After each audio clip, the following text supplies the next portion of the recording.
काही दिवसांपूर्वी आमच्याकडे अजितदादा पक्षाच्या काही कागद त्या ठिकाणी आमच्याकडे आली। हा कागद आहे 10/3/2026 national president nationalist Congress party चे अध्यक्ष सुनेत्रा अजित पवार त्यांनी हे पत्र काढलेलं आहे। हे पत्र वाचत असताना काही टेक्निकल गोष्टी त्याच्यामध्ये होत्या, मी ते काही आपल्याला वाचून दाखवत नाही, पण सगळ्यात महत्त्वाचं जे वाक्य सुनेत्रा काकींनी या पत्रामध्ये वापरलेलं आहे ते आहे, it is also requested that any correspondence made by any person on behalf of the party in this regard between 28 जानेवारी 2026 ते हे पत्र लिहूस तर म्हणजे अजितदादांचा ॲक्सिडेंट 28 जानेवारीला जो झाला त्या दिवसापासून मी म्हणजे सुनेत्रा काकी या अध्यक्ष होऊपर्यंत मध्ये जर कुणी कुठला पत्रव्यवहार इलेक्शन कमिशनला केला असेल तो नल अँड व्हॉइड ठरवला जावा। म्हणजे तो कुठलाही जो संवाद असेल पत्रव्यवहार असेल हा गृहीत धरू नये असं कुणी त्या ठिकाणी लिहिलेलं आहे, तर सुनेत्रा काकींनी लिहिलेलं आहे।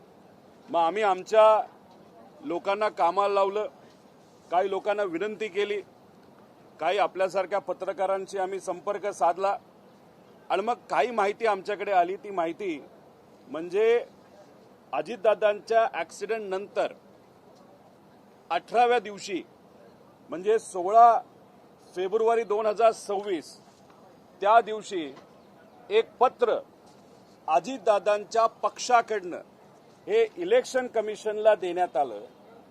त्याच्यामध्ये सह्या कोणाकोणाच्या आहेत? प्रफुल्ल पटेल, सुनील तटकरे आणि ब्रिजमोहन श्रीवास्तव अशा 3 लोकांच्या सह्या आहेत। आणि त्या सह्या कशावर त्यांनी केलेल्या आहेत?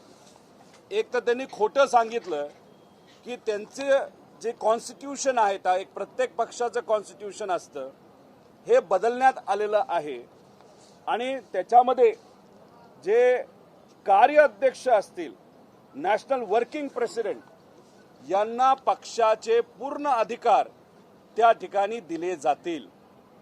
म्हणजे अजितदादांना जाऊन फक्त 18 दिवस झाले होते आणि 16 फेब्रुवारीला हे पत्र इलेक्शन कमिशनला सुनेत्रा काकींना न सांगता, पार्थला न सांगता, बाकी आमदारांना विश्वासात न घेता हे या 3 नेत्यांनी, खास करून प्रफुल्ल पटेल आणि सुनील तटकरेंनी ही ताकद त्या पक्षाची आणि पूर्ण अधिकार जे अजितदादांकडे होते ते पूर्ण अधिकार हे प्रफुल्ल पटेलांना या पत्राच्या माध्यमातून त्या ठिकाणी दिलं गेलं।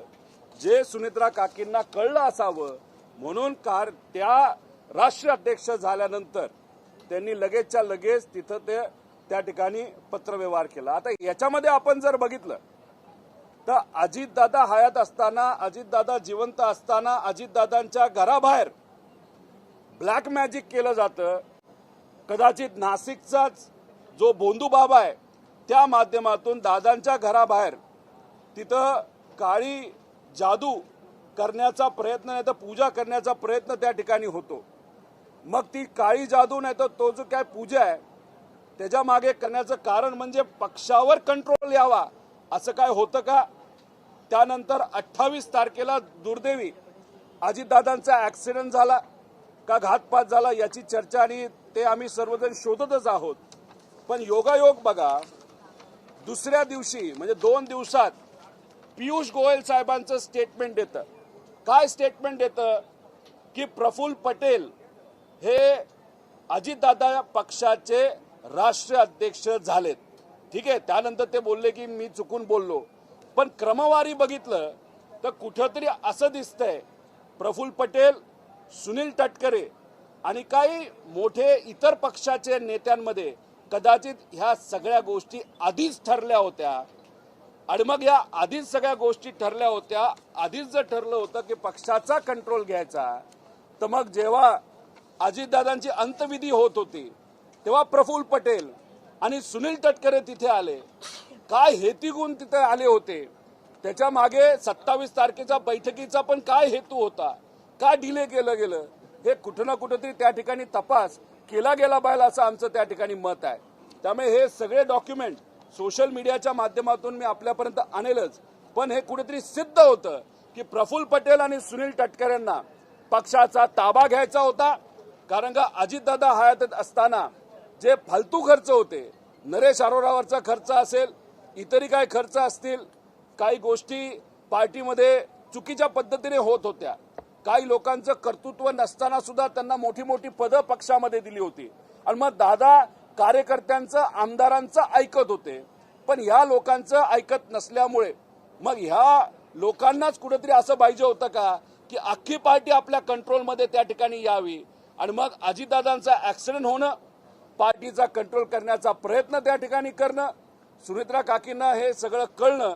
आता सुनेत्रा काकींना मला एवढंच त्या ठिकाणी सांगायचं की राजकारण लय वंगाळ झालेलं आहे. अवतीभोवती जी कोणी लोक आहेत त्यांच्याबद्दलची काळजी आपल्याला घ्यावी लागेल. कार्यकर्ता, पदाधिकारी, आमदार हे आपल्या सर्वांसाठी महत्वाचं आहे. आणि मला जे कळतंय अधिवेशनामध्ये दादांच्या ऍक्सिडेंट बद्दल 1-2 आमदार सोडले तर कुठलाही आमदार तिथं बोलला नाही. कारण सुनील तटकरे आणि प्रफुल्ल पटेल यांनी सांगितलं होतं की अजिबात दादांच्या ऍक्सिडेंट बद्दल त्या ठिकाणी तिथं बोलायचं नाही. जय पवार सुद्धा प्रेस कॉन्फरन्स घेणार होते, ती प्रेस कॉन्फरन्स का नाही झाली? जय लढणारा आहे, शेवटी पवार आहे, मराठी माणूस आहे, पण मग त्याचा आवाज दाबण्याचा कुणी प्रयत्न करतंय का? ती प्रेस कॉन्फरन्स का होत नाही? ह्या सगळ्या गोष्टीकडे बघितल्यानंतर आमचं मत आहे की कुठंतरी हा कट आधीच रचला गेला होता का? त्यानंतर पार्टीवर कंट्रोल करण्याचा हा कुठला तरी हेतू काही लोकांचा होता का? आणि मग दादांचा ऍक्सिडेंट, मग ह्याच्यात म्हणून आम्ही सातत्याने म्हणतोय की क्रिमिनल इन्व्हेस्टिगेशन त्या ठिकाणी व्हावं आणि क्रिमिनल इन्व्हेस्टिगेशन व्हावं यासाठी FIR होणं महत्वाचं आहे. जो FIR काल बँगलोरला कर्नाटकामध्ये झाला आणि तो कालच आपण जर बघितलं तर हा इथं आता DGP महाराष्ट्राकडे ट्रान्सफर करण्यात आलेला आहे. आणि शेवटची जर आपण त्या ठिकाणी हे बघितलं त्याच्यामध्ये तिथं सांगण्यात आलेलं आहे की हे सगळं आपल्याकडे आलेलं आहे, आता आपण त्याच्यावर त्या ठिकाणी कारवाई करा. म्हणजे कर्नाटकाच्या पोलिसांकडे आता हा तपास राहिलेला नाही, हा तपास आलेला आहे महाराष्ट्र पोलिसांकडे. आता महाराष्ट्र होम मंत्रालय, पोलीस या बाबतीत काय निर्णय घेतात हे या ठिकाणी आपल्याला बघावं लागेल. पण याच्या मागे दादांच्या घातपातच्या मागे नाही तर ऍक्सिडेंटच्या पाठीमागे काय रणनीती होती, काय कट कारस्थान त्या ठिकाणी झालं होतं आणि कुणी रचलं होतं हे बघायचं असेल तर क्रिमिनल इन्व्हेस्टिगेशन होणं हे महत्वाचं आहे असं आमचं सगळ्यांचं मत आहे. 26 फेब्रुवारीचं तुम्ही जे पत्र म्हणतात त्यात काय नेमकं म्हटलंय? कॉन्स्टिट्यूशन मध्ये बदल झालाय पक्षाच्या असं तर म्हटलं, पण इतर काय बाबी आहेत? त्याच्यामध्ये बऱ्याच बाबी आहेत, पण त्यात असं सांगण्यात आलेलं आहे की the national president shall precede over the national convention and his her absence the national working president shall precede. म्हणजे नॅशनल वर्किंग प्रेसिडेंटला सगळी ताकद मिळली जाईल जेव्हा तिथं राष्ट्रीय अध्यक्ष नसेल. मग कोण आहे वर्किंग प्रेसिडेंट? प्रफुल्ल पटेल आहेत. मग पूर्ण ताकद कोणाला पाहिजे होती? प्रफुल्ल पटेलांना पाहिजे होती. हेच तर आम्ही सातत्याने त्या ठिकाणी सांगत होतो. त्यामुळे 13 दिवस सुद्धा झाले नव्हते, एकच पॉलिटिकल स्टेटमेंट मी त्या ठिकाणी केलं होतं. आम्ही म्हणालो होतो की त्या पक्षाच्या राष्ट्रीय अध्यक्ष ह्या सुनेत्रा काकीच झाल्या पाहिजे आणि महाराष्ट्राचं उपमुख्यमंत्री पद सुद्धा त्यांनाच त्या ठिकाणी मिळालं पाहिजे आणि सगळे कॅबिनेट मंत्रीपद जे अजितदादांकडे होते ते सुनेत्रा काकींकडे गेलं पाहिजे असं आमचं सगळ्यांचं मागणं होतं. ठीक आहे, फायनान्स आत्ता मिळालं नसेल, पण आता हे अधिवेशन झाल्यानंतर फायनान्स त्यांना मिळेल असं आम्हाला कळतंय. याच्यासाठीच आम्ही मागणी केली होती, कारण या लोकांवर दादांचा ज्याच्यावर विश्वास नव्हता, प्रफुल्ल पटेल आणि सुनील तटकरे यांच्यावर आमचा सुद्धा त्या ठिकाणी विश्वास नव्हता आणि म्हणूनच तिथं ते स्टेटमेंट आम्ही केलं आणि आमदारांनी प्रेशर टाकलं.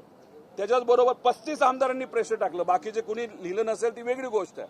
त्यानंतर काही पदाधिकाऱ्यांनी प्रेशर टाकलं, म्हणून काकी ह्या राष्ट्रीय अध्यक्ष झाल्यात, म्हणून काकी ह्या उपमुख्यमंत्री झाल्यात. आणि नक्कीच उपमुख्यमंत्री होण्यामध्ये CM साहेबांचा नक्कीच मोठा वाटा आहे आणि वरून केंद्रीय जे भाजपचे मोठे नेते आहेत त्यांचाही त्याच्यामध्ये वाटा आहे. पण राष्ट्रीय अध्यक्ष होण्यामागे फक्त कोणाचा वाटा असेल तर काही 35 आमदार आणि पदाधिकारी या लोकांना जे करायचं होतं, पक्षाचा कंट्रोल जो घ्यायचा होता तो मात्र त्या ठिकाणी त्यांना तिथं घेतला आला नाही. जय पवार यांची पत्रकार परिषद दाबली गेली असं वाटतंय तुम्हाला? जय पवार करताय की 16 फेब्रुवारीलाच हे पत्र आहे, पण त्यापूर्वी सुद्धा असा प्रयत्न झालेला होता का? कारण तुम्ही एकूणच अजितदादांचा अपघात हे सगळं षडयंत्र होतं असा तुमचा आरोप आहे. तर हे पत्र लिहिणं हे सुद्धा पूर्वनियोजित होतं का? हेच तर मी तुम्हाला सांगतोय. 28 तारखेला अपघात होणं, 28च्या आधी ब्लॅक मॅजिकची पूजा होणं, तंत्रमंत्राच्या पूजा त्या ठिकाणी घराबाहेर होणं, 28 तारखेला ऍक्सिडेंट होणं, 2 दिवसातच पियुष गोयल साहेब तिथं बोलून जातात की आता राष्ट्रीय अध्यक्ष हे प्रफुल्ल पटेल त्या ठिकाणी झालेले आहेत. म्हणजे कुठं ना कुठंतरी हे आधीच सेटिंग झालं होतं का? आधीच बैठक झाली होती का? आधीच चर्चा झाली होती का? आणि मग तिथं येऊन डोळ्यात पाणी जे आणलं गेलं ते खोटं होतं का? कारण एवढं सगळं तुम्ही त्या ठिकाणी करणार असाल, एवढं कट कार्यस्थान त्या ठिकाणी असेल, आणि मग तुम्ही फेब्रुवारी 16ला एक पत्र देताय इलेक्शन कमिशनला, सगळे अधिकार हे तिथं जे वर्किंग प्रेसिडेंट आहेत त्यांना त्या ठिकाणी देण्यात यावे. आणि ही गोष्ट जेव्हा सुनेत्रा काकींना कळाली तेव्हा त्यांनी हे पत्र त्या ठिकाणी लिहिलं आणि स्वतः त्यांनी लिहिलेलं आहे की 28 जानेवारी पासून ते त्या राष्ट्रीय अध्यक्ष होईपर्यंत जर कोणी त्या ठिकाणी पत्र कुठलंही दिलं असेल ते नल अँड व्हाईट त्या ठिकाणी ठरवावं. म्हणजे सुनेत्रा काकींना कदाचित जी गोष्ट दादांना माहित होती, कोणावर विश्वास ठेवायचा कोणावर विश्वास ठेवायचा नाही, हे काकींना कळलंय असं आम्हाला वाटतं. फक्त एवढंच आहे, राजकारण इतकं वंगाळ झालेलं आहे, आसपास कोण लोक आहेत हे मात्र काकींनी त्या ठिकाणी योग्य पद्धतीने ठरवावं. का लेगेसी आहे ही, अजितदादा पवारांची लेगेसी आहे, त्यांचं कष्ट आहे 40 वर्षाचं, आणि याच्यासाठीच कुठं ना कुठं तरी त्या ठिकाणी आम्ही हा मुद्दा, हा आमच्या पक्षाचा नसला पण शेवटी अजितदादांचा मुद्दा आहे, त्यामुळे अजितदादांचे कष्ट वाया जाऊ नये एवढंच या ठिकाणी या प्रेस कॉन्फरन्सच्या माध्यमातून यांनी हे कागद मी जे पुढे आणलेले आहेत त्याच्या माध्यमातून या ठिकाणी मला सांगायचं.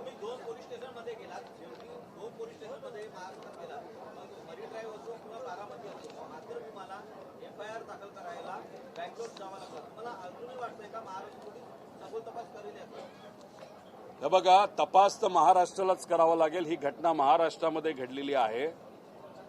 FIR घेतला जात नव्हता, आम्ही प्रयत्न केले, कर्नाटका पोलिसांनी तो स्वीकारला, 0 FIRच्या अंतर्गत तो ट्रान्सफर सुद्धा केला. आता हे इन्व्हेस्टिगेशन महाराष्ट्राकडनं व्हायला पाहिजे. आता CID तर इन्व्हेस्टिगेशन करते, CBI कधी करणार आहे हे आम्हाला तरी माहित नाही, कारण अजितदादाच्या पक्षाला 2दा स्मरणपत्र त्या ठिकाणी द्यावं लागलं. आणि मग अशात जेव्हा केव्हा योग्य दिशेने हा तपास जाईल तेव्हा या FIRचा तिथं उल्लेख, नाही ते FIR मध्ये ज्या गोष्टी दिलेल्या आहेत त्याच्या पद्धतीनेच इन्व्हेस्टिगेशन हे त्या संस्थेला करावं लागेल, हे मात्र खरं आहे. जय पवार यांची जी पत्रकार परिषद होणार, सगळेच पोलीस खराब असतात असं समजून चालणार नाही. आपले DG चांगले अधिकारी आहेत, काही पोलीस चांगले आहेत, ठराविक मोजकेच काही पोलीस सत्तेतल्या लोकांसारखं त्या ठिकाणी बोलतात, ते मात्र नीट करणार नाही. पण आम्हाला कळतच ना कोण खरं आहे आणि कोण वाईट आहे, कोण करते आणि कोण नाही करत. जे करतात त्यांचं नाव आम्ही सकारात्मकच घेतो, जे नाही करत लोकांना आम्ही त्यांची नावं काढून सांगू की हे असे असे आहेत. जय पवारांची पत्रकार परिषद होणार होती, ती दाबली गेली का? तुमचं त्यांच्याशी काही बोलणं झालंय? सुनील तटकरे आणि प्रफुल्ल पटेल आणि काही भाजपच्या नेत्यांनीच कदाचित ती प्रेस कॉन्फरन्स दाबली आहे VSRला वाचवण्यासाठी. कुठं अजून काही पुरावे कोणाच्याच हातात येऊ नये असा प्रयत्न हा काही बलाढ्य शक्तीच्या माध्यमातून त्या ठिकाणी केला जातोय. त्यामुळे हे बोलायला काय हरकत नाही की जय पवारांची प्रेस कॉन्फरन्स होऊ नये अशी सुनील तटकरे, प्रफुल्ल पटेल आणि भाजपच्या काही नेत्यांची इच्छा आहे.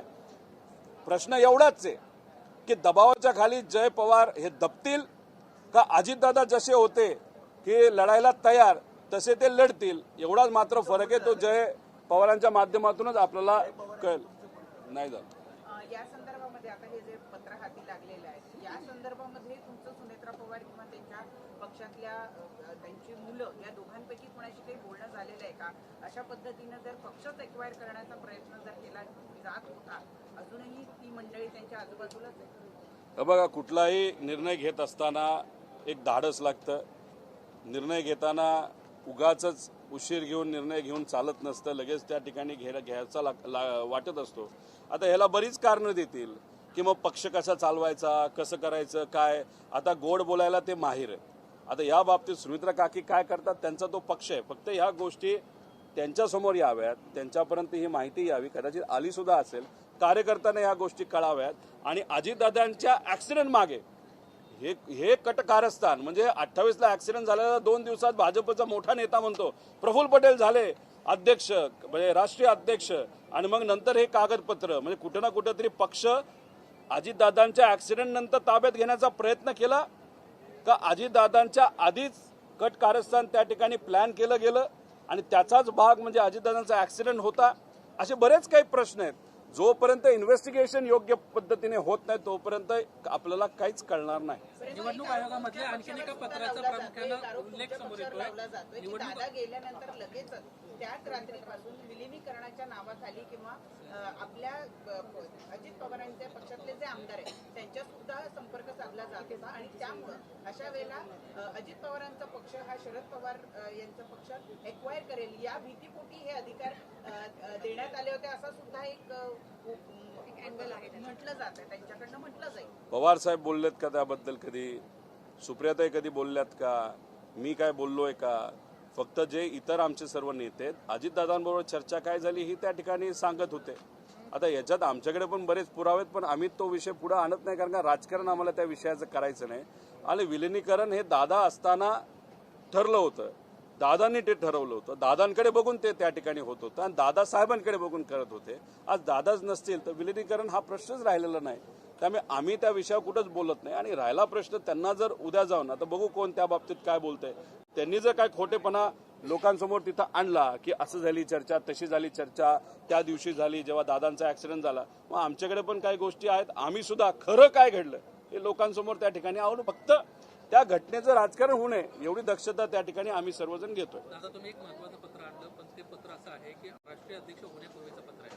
आता दुसरी एक माहिती अशी समोर आहे किंवा अशी एक चर्चा आहे की ज्या दिवशी त्या राष्ट्रीय अध्यक्ष झाले त्या दिवशी जे मिनिट्स पाठवण्यात आले होते निवडणूक आयोगाला त्याच्यामध्ये प्रामुख्यानं राष्ट्रीय अध्यक्ष / राष्ट्रीय कार्याध्यक्ष अशा पद्धतीनं अधिकार मिळण्यासाठी एक प्रयत्न करण्यात आला होता. हे खरं आहे का आणि या संदर्भात तुमच्याशी काही माहिती आहे का तुम्हाला? नाही याबद्दलची माहिती मला अजूनपर्यंत आलेली नाही.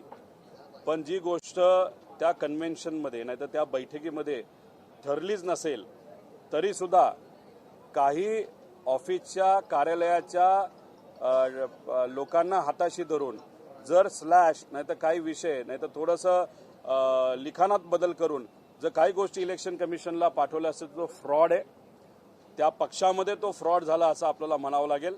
आणि काकींना आता ह्या सगळ्या गोष्टी नवीन असल्यामुळे काकींचा जे काही नवीनपणाचा फायदा हा तिथे असणारे मोठे नेते म्हणजे प्रफुल्ल पटेल सुनील तटकरे हे त्या ठिकाणी घेतात असं आपल्याला म्हणावं लागेल. आता या सगळ्या गोष्टींमध्ये त्यांना कुठल्या इतर मोठ्या पक्षाचा वर्धास्त आहे का हे येत्या काळामध्ये आपल्याला बघावं लागेल. निवडणूक आयोगामध्ये तुमचं जे भांडण चालू होतं निवडणूक आयोगामध्ये ते राष्ट्रीय अध्यक्ष अजित पवार यांच्या विरोधात चालू होतं. आता सुनेत्रा पवार राष्ट्रीय अध्यक्ष आहेत.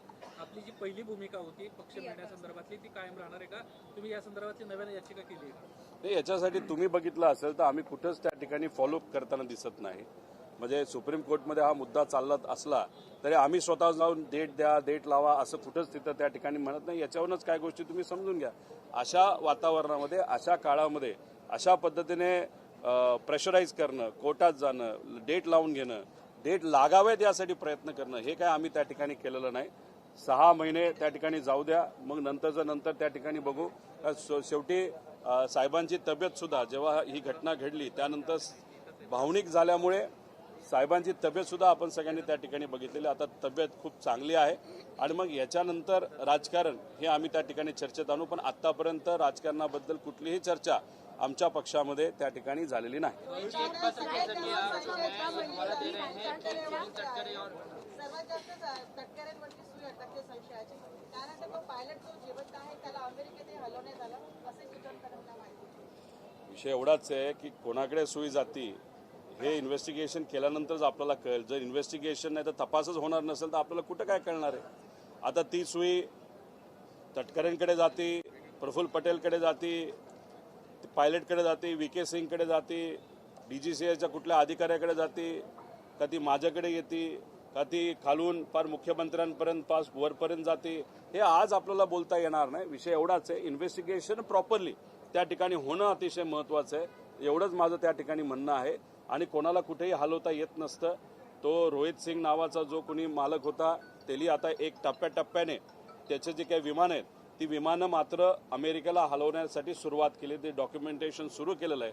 पण शेवटी एवढी मोठी ताकद VK सिंगला आणि VSRला जर वाचवत असेल याच्यावरनं समजून घ्या. दादाचा ऍक्सिडेंट झाल्यापासून आतापर्यंत 80 ते 90 कोटी रुपये VSRला या महाराष्ट्र सरकारली त्या ठिकाणी दिलेलं आहे. हीच ती सरकार ज्याच्यामध्ये अजितदादांचा पक्ष आज सत्तेत आहे आणि हीच ती सरकार ज्याच्यामध्ये अजितदादा उपमुख्यमंत्री असताना त्यांचा ऍक्सिडेंटमध्ये मृत्यू झाला आणि ज्या कंपनीमुळे मृत्यू झाला त्या कंपनीला या सरकारने 90 कोटी रुपये अजितदादांचा ऍक्सिडेंट झाल्यापासून दिलेत. याच्यावरूनच काय गोष्टी तुम्ही समजून घ्या. कर्नाटकमध्ये जो एफआयआर दाखल झाला काँग्रेसची सत्ता आहे तर इथे काही तांत्रिक अडचणी आहेत असं सरकारवर विश्वास नाहीये का मग कर्नाटकमध्ये होतो आणि मग वर्ग महाराष्ट्रात होतो. 40 वर्ष अजितदादांनी या महाराष्ट्रातल्या लोकांसाठी तिथं काम केलं, समाजकारण आणि राजकारण. अजितदादांचा ऍक्सिडेंट जेव्हा झाला तेव्हा उपमुख्यमंत्री होते आणि मग ऍक्सिडेंट झाल्यानंतर FIR करणं हे महत्वाचं असतं. कारण का क्रिमिनल तपास जर आपल्याला करायचा असेल तर FIR मध्ये ज्या काही गोष्टी नोंदवल्या जातात त्या पद्धतीने FIR होतो. मुंबईमध्ये 0 FIRच्या अंतर्गत प्रयत्न केला, बारामतीत केला, त्यानंतर CID कडे केला, तर तिथं कुठंच FIR घेतला गेला नाही. त्याच्यावरूनच समजून घ्या की काही लोकांवर आमचा आता विश्वास राहिलेला नाही. पण शेवटी आता आम्हाला कर्नाटकात जावं लागलं. त्याचं कारण असं की तिथे काही महिन्यांपूर्वी जेव्हा गवई साहेब या सुप्रीम कोर्टचे प्रमुख असताना त्यांच्यावर जेव्हा एका चिरकुट व्यक्तीने तिथं बूट फेकला होता, महाराष्ट्रामध्ये वातावरण तापलं होतं, तेव्हा अमरावती, पुणे, नागपूर, त्याच्याचबरोबर कोल्हापूर या बऱ्याच भागात 0 FIR करण्याचा प्रयत्न केला होता त्या चिरकुट माणसाच्या विरोधात, ज्याने एवढ्या मोठ्या महान व्यक्ती म्हणजे जो एकदम कष्टातून मोठा होता, महाराष्ट्राचा स्वाभिमान गवई साहेबांवर बूट फेकला, असं त्या जली फेकला, त्याच्यावर तो FIR करण्याचा प्रयत्न केला. पण महाराष्ट्रात तो झाला नाही. झाला कुठं तर तो कर्नाटकात झाला. त्यामुळे राहुल गांधींजींना मी जेव्हा त्या ठिकाणी भेटलो होतो त्यांनी कुठंच काही म्हणजे सगळा विषय समजून घेतला. फक्त त्यांनी एक स्टेटमेंट त्या ठिकाणी केलं की जिथं तुला न्याय मिळू शकतो अशा राज्यात तू प्रयत्न का करत नाही. आणि मग गवई साहेबांचा रेफरन्स घेऊन त्यावेळेस जर तिथं न्याय मिळाला असेल, 0 FIR झाला असेल तर आपला सुद्धा होईल या हेतूतून परवा मी तिथं गेलो आणि माझा FIR झाला आणि तो ट्रान्सफर सुद्धा झाला. DGP महाराष्ट्र यांच्याकडे आता हा FIR येऊन पडलेला आहे. तो आता बारामतीला घेऊन जावा लागेल आणि त्यानंतर तपास त्या पद्धतीने करावाच लागेल. राज्यात एक दुसरा मुद्दा देखील आहे. रोहित दादा, राज्यामध्ये एक दुसरा मुद्दा देखील उपस्थित होतोय, तो म्हणजे अशोक खरात यांचा विषय देखील राज्यामध्ये सध्या आहे. गोपीचंद पडळकर यांनी आज आरोप केलाय जयंत पाटलांवर की जयंत पाटलांना रक्ताने अंग अशोक खरात यांनी घातली होती. ही टीका त्यांनी अरे पोलीस प्रशासन कोणाकडे, तपास कोण करतंय? SIT सरकारलीच लावली. तुमच्याकडे फोटो आहे, तुमच्याकडे व्हिडिओज आहे, तुमच्याकडे सगळंच काय, करा प्रसिद्ध सगळं, येऊ द्या टीव्हीवर, आम्हालाही कळू द्या. हे बघा त्यांचा तिथं राजकीय वाद आहे. त्यामुळे पडळकर हे जयंत पाटील साहेबांचं नाव खराब करण्याचा प्रयत्न त्या ठिकाणी करत आहेत आणि त्याच्यात काही लोकांचे फोटो आहेत, ते काही सामाजिक कार्यक्रमामध्ये एकत्रित येऊन कोण साईडला उभं हे कोणालाच काही माहीत नसतं, त्यातले ते फोटो आहेत. हे आपण सगळ्यांनी त्या ठिकाणी बघितलं. काल मुख्यमंत्री साहेबांनी सुद्धा त्या बाबतीत सांगितलं. आता ह्याच्यामध्ये आमचं एकच मत आहे की जे पुरावे आता मुख्यमंत्र्यांकडे आलेले आहेत, आता तुम्ही काल एक पुरावा बघा, काही लोक राजकारण करण्याचा प्रयत्न करत होते, पाणी कुणी दिलं, हे कुणी दिलं, पण आता भाजपचं सरकार असताना 1.5 कोटीचा निधी त्याच भाजपच्या एका नेत्याने तिथं त्या मंदिराला, जिथं हा भोंदू बाबा बसतो त्या मंदिराला त्या ठिकाणी दिलं. आता मग राजकारण करायचं का ह्याच्यावर? अरे खरं काय येऊ द्या ना. असं कुणी कधी उद्या जाऊन करू नये. राज्यात असणारे नेते या असल्या वेड्या भोंदू बाबाच्या नादी लागू नये, हे जर आपल्याला त्या ठिकाणी एक एक्झाम्पल करून दाखवायचं असेल, करा अशी एखादी कारवाई की उद्या सगळेच घाबरले पाहिजे बंधू बाबाकडे, नाही तर अशा बंधू बाबाकडे जायला. आणि असे बंधू बाबा जे महिलांवर त्या ठिकाणी अत्याचार करतात यांना सुद्धा समज बसली पाहिजे की असं करून या महाराष्ट्रामध्ये चालत नाही. हा आता संधी तुम्हाला मिळाली, त्या संधीचा योग्य वापर सरकारने करावा. आता काल कदाचित मुख्यमंत्री साहेब बोलत असताना पण त्यांनी ते सांगितलं, म्हणजे नरबळी म्हणजे जी गोष्ट आपण विचार सुद्धा करू शकत नाही अशी गोष्ट त्या ठिकाणी तिथं घडलेली आहे. म्हणजे हे ब्लॅक मॅजिकचाच एक भाग झाला. आणि काही लोकांशी बोलल्यानंतर त्यांचं असं मत येतं की नरबळी तेव्हा दिला जातो जेव्हा पुढचा व्यक्ती जो आहे, जो कुणी असेल, जो पॉवरफुल आहे, त्या व्यक्तीची जागा आपल्याला जेव्हा घ्यायची असते तेव्हा नरबळी दिला जातो, असं काही लोकांचं तिथं मत आहे. आता मला तो विषय कळत नाही, पण असं आता चर्चेत त्या ठिकाणी यायला लागले. त्यामुळे नरबळी दिला कुणी कोणासाठी दिला गेला, त्याच्या मागे काय होतं का, आणि मग तसं जर बघायचं झालं तर दादांच्या ऍक्सिडेंटपर्यंत हा विषय येतो का, हे सगळं त्या ठिकाणी बघावं लागेल. दादांचा ऍक्सिडेंट या काळ्या मॅजिकमुळे झाला असं आमचं मत नाही, पण काळी मॅजिक जेव्हा केली जाते त्याच्या मागे हेतू काय, हेतू जर दुसऱ्याला मारायचा आहे, दुसऱ्याला कमी दाखवायचा आहे, दुसऱ्याचं सत्ता घालवायचा आहे, तो हेतू जास्त महत्वाचा असतो. आणि त्या हेतूमुळेच आम्हाला असं वाटतं की ह्याच्यात इन्व्हेस्टिगेशन करत असताना डिटेलमध्ये जाऊन इन्व्हेस्टिगेशन करणं तितकंच महत्वाचं आहे.